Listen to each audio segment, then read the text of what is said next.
Dillon Gabriel is a quarterback, not a clothing designer. But lately, you'd be forgiven for thinking he's trying to be both. Because while Shedeur Sanders is out here moving merch like it's supreme on a Saturday, Gabriel's gear is sitting sad and untouched in digital shopping carts across America. It's not just about football anymore. This is personal. This is branding warfare. From the jump, it was never a level playing field. Shedeur Sanders didn't just enter the NFL, he arrived. The swagger, the lineage, the logo, it all clicked. His merch drops? Instant sellouts. Hoodies gone in under 10 minutes. Trucker hats turned collectibles. And the worst part for Gabriel? The Cleveland Browns handed both of them a storyline no one could have predicted. A quarterback rivalry that's as much about drip as it is about downs. If you're into the real story and all the messy twists they don't show on highlight reels, go ahead and subscribe. And if you're sticking around to see how this Browns QB chaos plays out, you should definitely be subscribed. Dillon Gabriel, for all his grit and grind, was supposed to be a sleeper hit. Coming into the league with a chip on his shoulder and a playbook of motivational mantras, he tried to build a personal brand around hard work and humility. His early merch lines leaned into that narrative, simple black and white designs with phrases like "earn it every day" and "dual threat DG." But they didn't sell. At all. Meanwhile, Shedeur was doing photo shoots in custom varsity jackets, teasing capsule collections on IG with cinematic trailers, and casually signing collabs with boutique streetwear brands. He wasn't just selling a hoodie, he was selling cool. Gabriel? He was selling clearance rack energy. And that's where the meltdown began. The first real sting came during training camp, when teammates showed up in Sanders merch. Full-on coordinated fits. Some even rocking his branded wristbands during practice. Gabriel, trying to be a good sport, laughed it off. But you could see it in his face. That quiet, simmering frustration. That, "are y'all serious right now?" look. He tried to course-correct fast. Within a week, a rebrand was born, built different.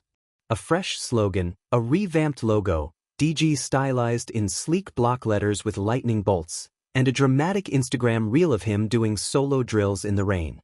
It was giving motivational YouTube ad. It was also not giving sales. The drop flopped. Meanwhile, Shedeur's team was already onto fragrance. Fragrance. A signature cologne drop, with a launch party and everything. Prime legacy, limited release, high price point, sleek bottle shaped like a football cleat. Sold out in hours. Influencers reviewed it. One even said it smelled like winning and generational wealth. Dillon, probably spraying Axe in a locker room that still smelled like betrayal, watched in silence. This wasn't just about talent anymore. It was about who could own the narrative. Shedeur had his dad's media machine, his natural charisma, and that rare knack for blending football with fashion. Dillon had no grit. He had a vision, sure, but no audience. No hype train. No viral clip of Tom Brady giving him a nod from the sidelines. Even the media picked a side. ESPN ran a segment titled, "The Shedeur Show," calling him the new face of cultural relevance in the NFL. Dillon, on the other hand, was mentioned only in the context of QB depth charts or as still finding his footing. You could feel the turning point hit when Sports Illustrated dropped a digital cover with Shedeur mid-throw, covered in his own merch, the caption reading, "More than a QB."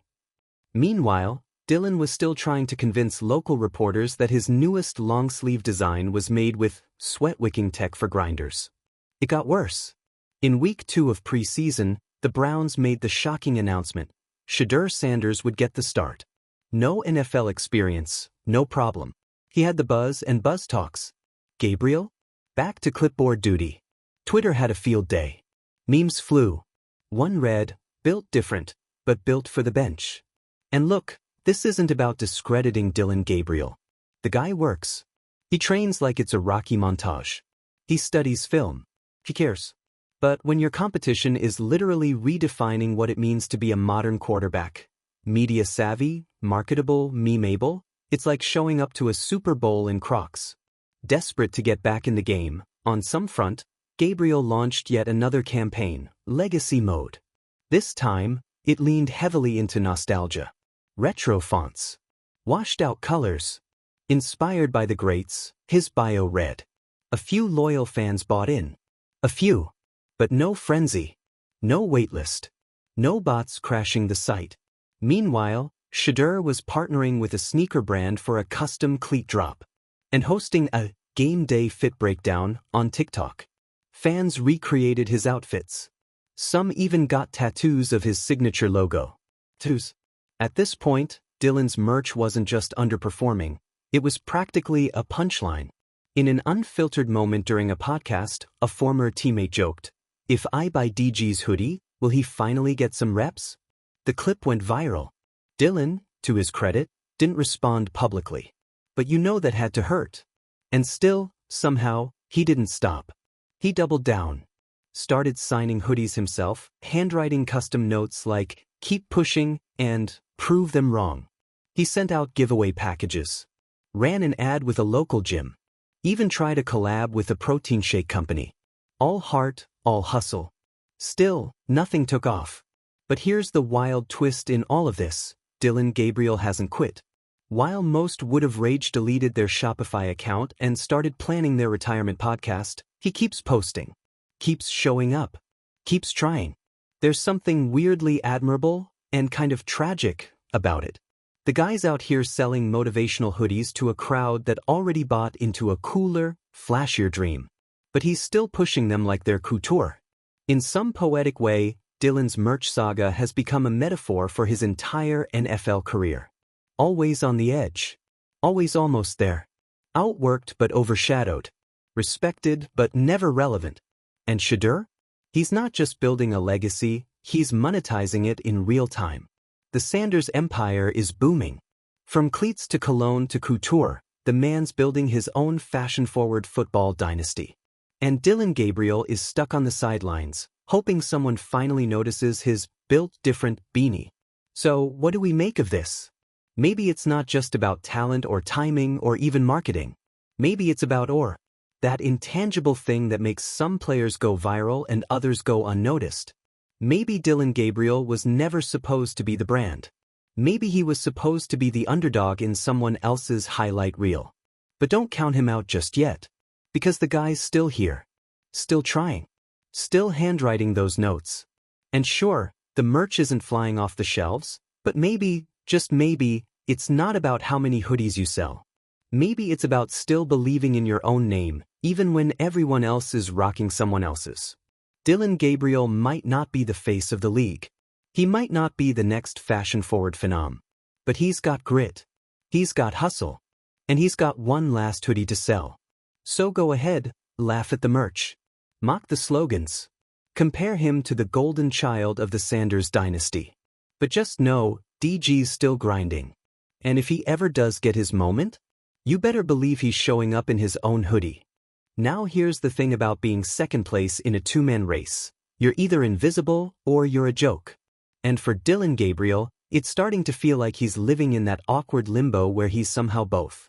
The guy can't even post a photo in his own merch without someone commenting, "Where can I buy the Shedeur version of that?" You can't fake a vibe, and that's what Dillon's battling against every day. He's showing up to team media days wearing his self-designed legacy mode windbreaker, dead serious, while Shedeur rolls in with a stylist, 2 rings, and a film crew documenting his pre-season capsule aesthetic. One of them is putting in effort. The other one is the moment. It's not even about quality anymore. Gabriel's clothes? Decent materials. The prints are clean. The message is sincere. But the hype just isn't there. It's like trying to sell a heartfelt indie album when the charts are dominated by a rap superstar dropping surprise visuals and viral dance challenges. He's bringing a handshake to a fireworks show. And when the Browns' social media team dropped a behind-the-scenes clip of locker room banter, it only fueled the fire. Shedeur's cubby was decked out with a custom neon logo sign, racks of his merch, and even a little branded diffuser. Gabriel's? A cardboard box of unsold hoodies and a quote of the day whiteboard that someone had replaced with, "Try not to lose today." Brutal. But maybe the saddest part? Dillon still thinks he's close. Every merch drop is pitched with the same level of optimism. "We're just getting started. This one's gonna move." He keeps refining the designs, changing fonts, switching suppliers. Every time he posts a teaser reel, slow motion, black and white, over a moody motivational speech, you can practically feel the belief behind it. You want to root for him. You do. But then you check the likes. You check the comments. And it's crickets. Or worse, comparisons. Meanwhile, Shedeur doesn't even have to try. He just exists and the internet eats it up. Someone spotted him at a Whole Foods wearing one of his unreleased zip-ups, and within hours, Reddit was flooded with screenshots, outfit breakdowns, resale speculation. There are entire fan accounts dedicated to tracking his wardrobe like it's the NFL version of Rihanna's maternity looks. Dillon's merch? It got posted on a discount sportswear subreddit with the caption, "Why does this look like gym class punishment?" And still, he won't let go. The man's grinding like he's on an HGTV reality show called Brand Rescue, Quarterback Edition. He even hired a creative consultant last month. Some guy from Portland who used to work with CrossFit influencers and once helped rebrand a vegan protein startup. That's where we are now. This consultant pushed for a reconnect with the roots approach. Cue a cinematic series called Small Town. Big dream. Dillon returned to his high school field. Drones. Slow-motion throws. Kids wearing his merch. It was a full hometown hero moment. Local news loved it. Internet? Not so much. One comment summed it up. This feels like a college recruiting video from 2017. You can practically hear the sigh coming from his team's group chat. Now, while Dillon was working on Legacy, Shedeur was out launching his first pop-up shop. In LA, lines wrapped around the block. Limited drops. Photo ops. Guest appearances from influencers, former players, and yes, his dad. The cameras were rolling. The vibe was immaculate. Even his fragrance had its own booth, manned by people in matching bomber jackets with the words, "Prime Scent," embroidered across the back. People weren't just buying merch, they were buying into a movement. And Gabriel? He was in Cleveland, doing a meet and greet at a local sporting goods store, with a table of folded shirts and a handwritten, "Buy one, get one free," sign. A couple kids showed up. A few parents took photos. But someone accidentally mistook him for a wide receiver. This is the psychological warfare of modern sports branding. It's not enough to be good. You have to look good. You have to be seen as good. And right now, Dillon's chasing visibility in a world where clout is currency and Shedeur's got the vault. At one point, Gabriel tried to pivot into the authenticity lane.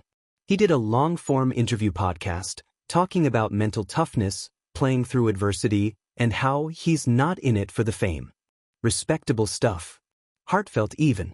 But when clips started circulating, all anyone could talk about was how the interviewer was wearing Shedeur's hoodie.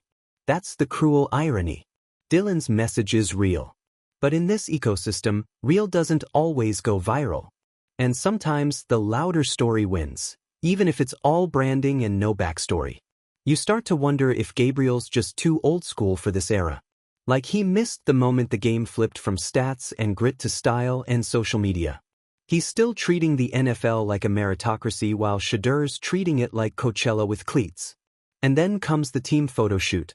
Each player gets a moment to shine, edited highlight reel, a few press photos, and of course, day in the life montage. Shedeur's segment is a full production. Lighting, music, wardrobe changes, cameos from celebs. His final pose? Sitting on a throne made of footballs, draped in his own merch. Cinematic. Viral. Gabriel's? He's in a hoodie, jogging alone on the practice field, splicing in footage of him lifting weights and typing up packaging labels for his next drop. It's earnest. It's raw. And it gets buried under the avalanche of reposts from Shedeur's throne shot. At this point, even the rookies are picking sides. In one locker room TikTok, a group of players lip-sync to Drake lyrics while pointing at each other wearing Sanders gear. One guy turns to Gabriel's corner and just shrugs. Still he pushes. There's something almost mythic about it now. Dillon Gabriel, the quarterback-turned-motivational hoodie salesman, stuck in a Sisyphean quest to sell out just one drop. Every batch of shirts a new climb. Every blank checkout page a fresh boulder rolling back down. He starts signing his emails, "Stay hungry." He ends every post with, "Let's build something real." And even though the likes don't roll in and the shares don't happen, he keeps at it. Like maybe, just maybe, he can carve out his own little lane. Not the superstar track. Not the headline circuit. But something quieter. Grander in its own way. Because while Shedeur's brand grows louder, slicker, and more mainstream, Gabriel's remains stubbornly his. Uncool, unflashy, unfazed. Like the football version of a dad band that refuses to stop gigging at dive bars because it's not about the crowd, man, it's about the music. And yeah, maybe that's kind of sad. But also, kind of heroic. Because when the story of this rivalry gets told, when the docs get made and the memes fade, it won't just be about the wins and the endorsements. It'll be about the guy who kept trying. Who wore his own hoodie even when no one else would. Who wrote quotes to himself in Sharpie and believed in them like they were gospel. So while Shedeur Sanders might be cashing checks, selling out arenas, and turning every sideline appearance into a runway show, Dillon Gabriel is still out here packing merch orders by hand. Still rehearsing speeches for the one interview that might go viral. Still believing in a brand that no one else is buying. Because for all the jokes, all the failures, all the awkward stumbles, he hasn't quit. It's week 4 of the preseason, and Dillon Gabriel is still running drills like he's about to be named starter, despite the fact that the QB1 slot feels permanently inked in for Shedeur Sanders. Every throw, every snap, every shuffle step is delivered with laser focus. But off the field? It's a different kind of hustle. Because while Shedeur is fielding calls from stylists and agents, Gabriel is on his laptop late at night, editing captions for a new product shoot of his Resilience Tea collection. Yes, he renamed the collection. This time it's about reclaiming the narrative. About showing that you don't need viral fame to have value. The t-shirts have small, minimalistic logos now. Just a tiny DG emblem over the heart and a quote inside the collar that says, "Your story's not over." It's subtle, pleasant, and, if we're being honest, probably 5 years too late for TikTok. But Dillon's not trying to trend. At least that's what he tells himself. He's moved past trying to go toe-to-toe with Shedeur on Flash. That battle's already lost. The rhinestone-covered cleats, the runway-ready warm-up gear, the short film-length hype videos. It's a universe Dillon was never going to belong to. So now, he's building his own parallel track. A slow climb. A quiet burn. Only problem is, silence doesn't sell. He posts the new Resilience Tea launch on a Sunday afternoon. No paid ads. Just a heartfelt video of him jogging through the Cleveland fog, layered with a monologue about perseverance and rejection. It's shot on a phone by his cousin, who's apparently taken on the role of unofficial creative director. The video gets 317 views in 24 hours. 2 sales. He replies to both customers personally. Meanwhile, Shedeur drops a TikTok of himself getting a lineup in the locker room while a new unreleased track plays in the background. No caption. No tags. Just a clean fade, a designer hoodie, and his signature smirk. 3 million views in 6 hours. Comments flooded with, "Drop the fit, this dude different," and "QB1 energy." This is where the emotional weight of the rivalry really starts to show. Because while Shedeur's followers are turning him into a walking brand empire, Gabriel is becoming something else entirely, a symbol of rejection in real time. Every failed drop. Every quiet launch. Every missed opportunity. It's like watching a dream dissolve frame by frame, and he knows it. You can see it in his interviews. At a recent media scrum, a reporter asked him about Shedeur's fragrance collab. Dillon smiled, nodded respectfully, and gave the most diplomatic answer possible. He's doing his thing. That's great for him. I'm just focused on football and staying true to myself. Classic athlete deflection. But his eyes? Man, those eyes look tired. Not physically, mentally. Like he'd just spent another night redesigning product labels instead of getting proper sleep before a scrimmage. And yet, still, he doesn't quit. He switches suppliers. Starts sourcing locally. Begins packaging every order with a handwritten note and a QR code that links to an unlisted YouTube video of him talking about setbacks. The campaign is now called the Grind Files. It's personal. Intimate. Vulnerable in a way that most professional athletes would never dare to be. But you know what else it is? Completely ignored. The internet doesn't want emotional subtlety. It wants spectacle. And Shedeur delivers. His next drop is a full-blown capsule collection titled Crowned. Gold embroidery. Velvet textures. A documentary-style promo with cameos from celebrity friends and snippets of him throwing absolute bombs in slow motion. The pieces sell out in 12 minutes. Dillon's site crashes once, due to a back-end error. No traffic spike. Just a glitch. He has to call the tech support line himself, mid-film session, to fix it. Even his teammates start to shift. In the beginning, there were a few guys in his corner. Quiet support. Wearing his built-different wristbands. Retweeting the occasional merch post. But now, the locker room's rocking crowned hoodies like it's part of the uniform. Shedeur's brand isn't just external, it's inside the team. Inside the culture. One particularly brutal moment? A rookie receiver asks if Gabriel's shirts come in Shedeur's colorway. The room laughs. Gabriel doesn't. He just nods and says, "Working on it."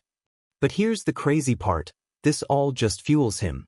Most players would have tapped out. Folded the Shopify store. Retired the brand. Blamed it on timing or market saturation. But not Dillon. He takes every L like it's part of a larger training arc. He genuinely believes the story's still building. He starts doing pop-ups in local high schools. Not for profit, just to connect. He gives away shirts for free. Talks to kids about discipline. Shows them how to screen print their own logos. He leans fully into the mentor role, because if he's not going to be QB1, then maybe he can at least be someone's blueprint. It's noble. It's gritty. It's not flashy. And in the age of spectacle, that's a hard sell. One night, Gabriel posts a photo of himself alone in the team gym at midnight, lifting in one of his own long sleeves. The caption reads, "Nobody's watching, but I'm still working." 2 comments. One from a fan. One from his cousin. Compare that to Shedeur's beachside pool shoot that same night, sponsored by a swimwear line, naturally. Hundreds of thousands of likes. A viral meme format born within hours. The contrast isn't even funny anymore. It's just cruel. But here's the paradox. Gabriel's struggle is his brand now. Somewhere along the way, the failed drops and awkward campaigns stopped being embarrassing. They became endearing. A small cult following starts forming. People who get it. Who appreciate the quiet grind. They're not influencers. They're not trendsetters. But they're loyal. And they believe in him the way he believes in himself. And maybe that's all he ever really wanted. Because Dillon Gabriel was never going to win the popularity contest. He was never going to outstyle, outcharm, or outmerch Shedeur Sanders. That game was over before it started. But what he can do, what he has done, is create something real. Something imperfect and flawed and kind of cringe at times, sure. But it's his. He's not trying to become a fashion mogul anymore. He's just trying to stay upright in a league that wants stars, not soldiers. And if his path to staying visible is by stitching meaning into every hem of a cotton hoodie, then so be it. So the next time you see Dillon Gabriel on the sidelines, clipboard in hand, logo barely visible on the sleeve of a hoodie he designed himself, know that what you're looking at isn't failure. It's persistence in its rawest form. Because in a world obsessed with shine, sometimes the dullest spark is the one that keeps burning longest.